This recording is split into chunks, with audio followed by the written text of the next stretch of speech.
Coming up on the next episode.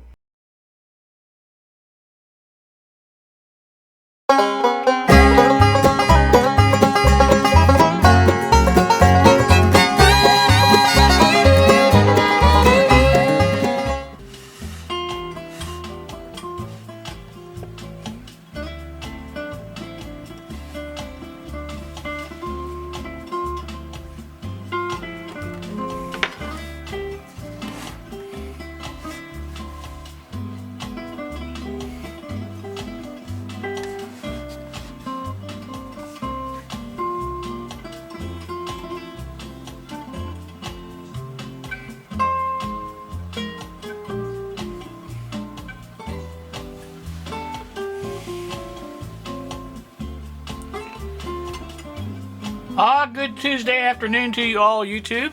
Let me turn this down just a hair. Okay, as you see on the bench in front of you, this is a Heathkit visual aural signal tracer, and the model number is a T3.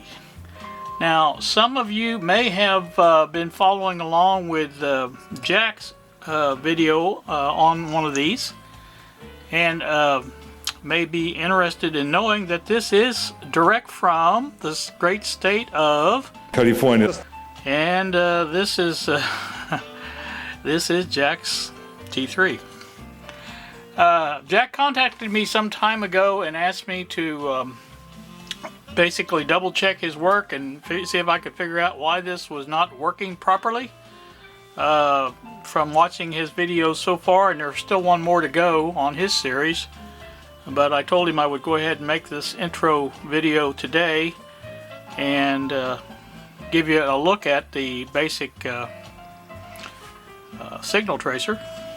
And he did, in fact, include the, he did not ship the tubes inside, but rather put them in a box by themselves.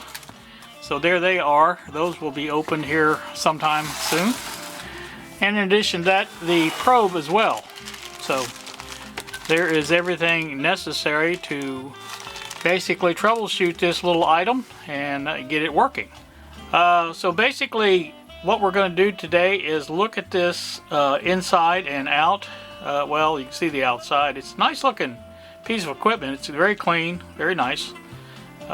So that is really nice. I like that. So what we're going to do is take the screws out and undo the chassis from the case, and we'll take a closer look at it. So join me for that. Alright, we can now take a look at the inside of this. I've got the back off, and looks as clean as it was on the outside on the inside, so that's good, very good. I noticed that Jack installed a polarized plug. Basically it's not bad, but it's not necessary with a power transformer equipped. I'm trying to think what I'm trying to say here. Component, whatever you want to say, test equipment. It doesn't matter about that.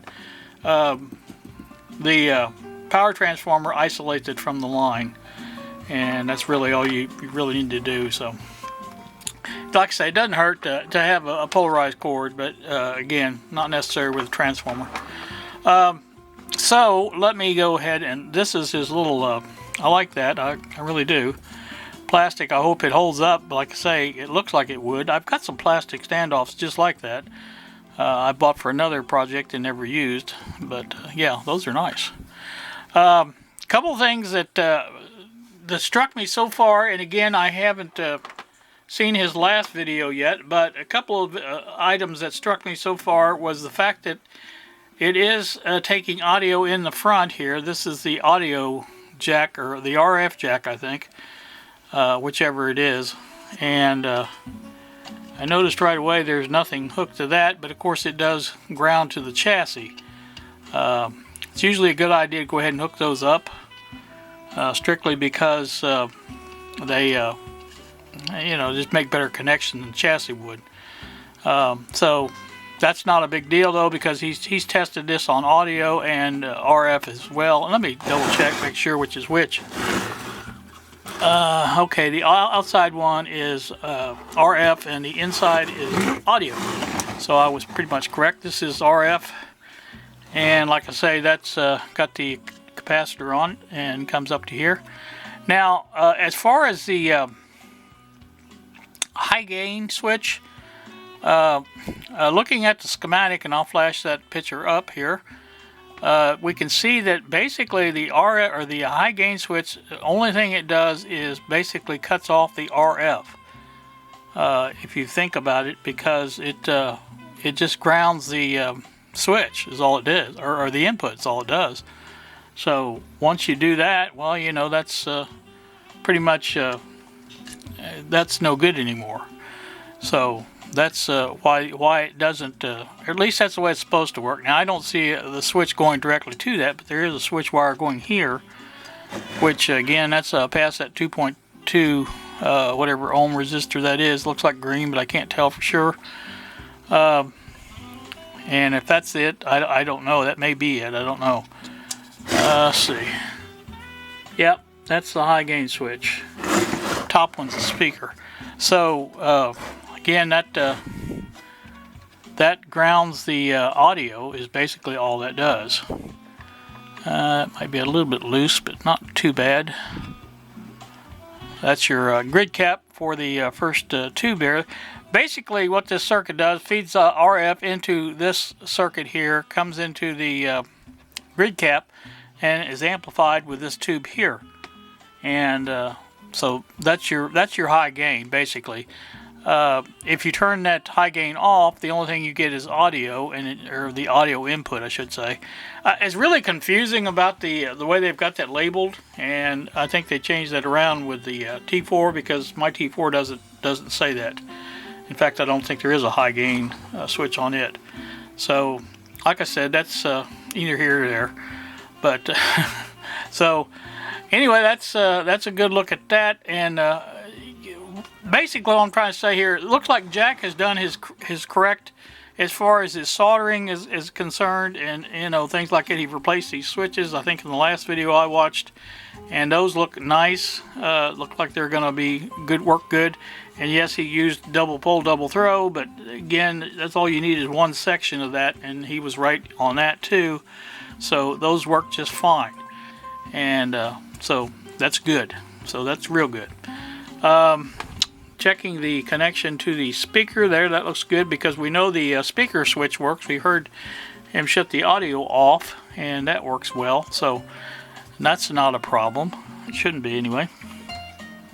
So anywho, that's a good little look at the inside of this, and like I said, I really think that's as far as everything I see here, it looks good. I don't see anything. Let's look on the bottom side. That all looks proper. Nice orange wire. Like I say, his soldering looks good, and of course I haven't checked the layout on the schematic to find out if the everything matches the schematic as it is, but I'm sure it is. Jack is not an idiot when it comes to this stuff. He knows what he's doing. He's not by his own admission, he's a novice at this, and that's okay. Everybody's got to learn if they want to do this stuff, and he's learning. But there's our I-tube socket right there. That looks like it's good. It just sort of flaps in the breeze until you put the I-tube in, which fits in this holder here. And that's good. Good. So there is, again, looks good to me.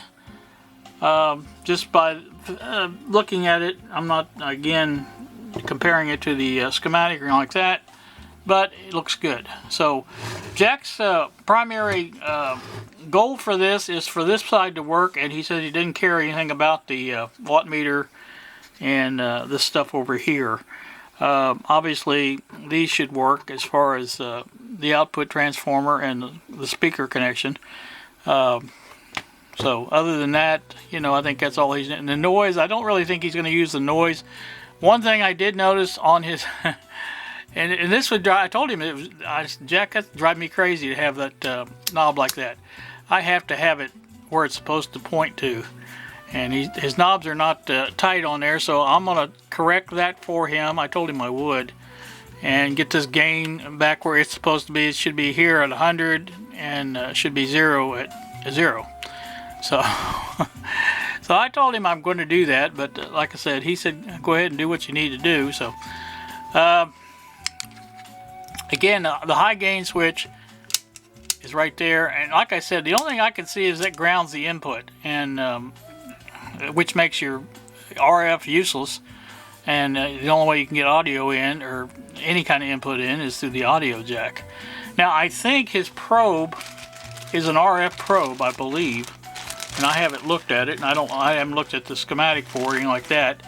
But I believe that's an RF probe, and so you could still use it for tracing RF, but you would go in through the audio, which again is confusing with me, but it's just me. I'm used to the T4, the way it's set up. It has a switch on the probe for RF and audio, so that works much better in my book.